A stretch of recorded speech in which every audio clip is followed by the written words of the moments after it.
I have my strips cut to the size that my tool recommended. They are folded, wrong sides together.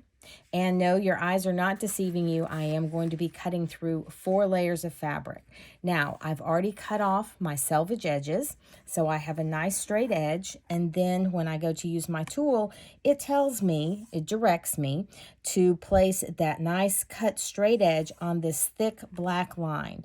And I'm going to snug up the bottom edge of my strip along the size that's specified on my tool. I have the cut edge over here on this thick black line, and then I'm simply going to cut, and I am going to put firm pressure with my rotary cutter to make sure that I cut through all 4 layers. Now, good rotary cutting practice means that I'm going to hold my tool down and I'm going to gently pull my strip away to make sure that I got a nice clean cut.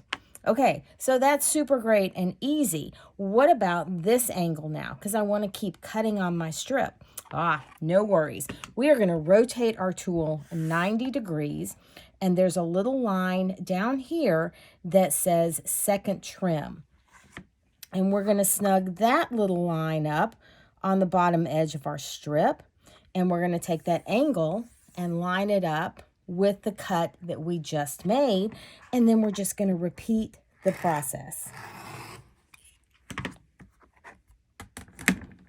And so I'm going to end up with units that look like this. Because I cut them with wrong sides together, or you could cut with right sides together, I'm going to have mirror image units. Why is this important?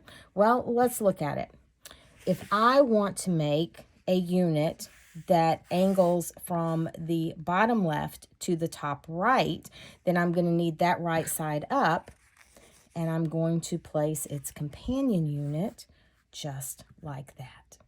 Okay, if I want a unit that slants from the bottom left, scoot this over just a little bit for you. There you go. If I want my unit to slant from the bottom left to the top right, and then have its companion unit do the exact same, then I need to cut my fabric either right sides together or wrong sides together, and that's going to give me the ability to do that. Now, again, if you're working with solids, if you're working with shot cottons, if you're working with mini batiks that don't have a right side or a wrong side, that's going to be less of an issue for you. When you go to make your units, pay careful attention to the pattern that you're following. And my biggest recommendation is lay these units out. Make sure, do I have them angling the correct way? Is my color placement correct? So that you get your units either angling from bottom right to top left or from bottom left to top right. Now, we're going to sew these together. When you go to sew these together, super easy. We do have a blunt end and we have a pointed end. And you're going to place these. You don't have to center it. You don't have to do any eyeballing. We are placing these units tip to tip. So that pointed tip is going right there against the tip of that blunt end. And then we're doing the exact same on the opposite side. And we're going to sew along this edge with a 1/4 inch seam allowance. Now, once we've done that, these units, like many Studio 180 units, are oversized. And we're going to be able to trim them down, again, using the same tool that we cut with, but this time we're using the other side of the tool. Don't be alarmed by the little bubbles you see. I put a coating on the top of the ruler to minimize the glare that you're going to get from the lights. All right, so let's look at how this trim happens. We're going to take that diagonal line that we have and we're going to place it along the diagonal line on the tool. So we're going to line up that diagonal line, and again, based on the size that you want to trim your unit down, this is going to control how much you trim off. So I've lined up that diagonal line with my seam line, and I'm going to cut up and across. And again, making sure that I get a good trim before I move my tool. Now I'm going to rotate that trimmed unit. I've trimmed On this particular unit, because I'm right-handed, I've trimmed the right side and I've trimmed the top. I'm going to rotate it 90 degrees. I'm trimming this particular unit down to 3 by 5.5, sorry. So I'm going to line up the edge that I just trimmed along that 5.5 line.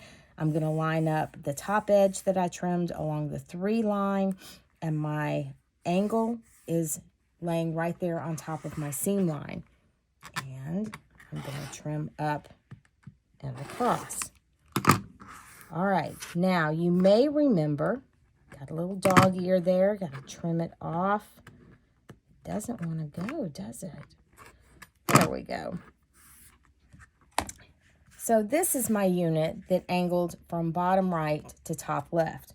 All right, so watch what happens with my unit that angles from bottom left to top right. When I lay it under my tool, I'm no longer following that diagonal line. So what is a quilter to do? So glad you asked. So what I can do is I can flip it over. Now notice I've pressed my seam open so I can very easily see where my seam is, and my tool is not going to rock on that block when I'm trying to trim it.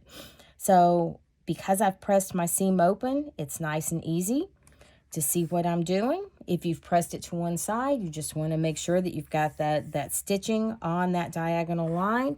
But now I'm trimming from the wrong side of the unit. Not a problem, because the process is going to repeat. And if you have any pain point, it is going to be up here where that seam is, because you're cutting through multiple layers of fabric. All right, just like before, I've trimmed, because I'm right-handed, I've trimmed the right and the top. I'm going to take my tool up, I'm going to rotate it 90 degrees, and I am going to repeat that process. Doing the same thing again.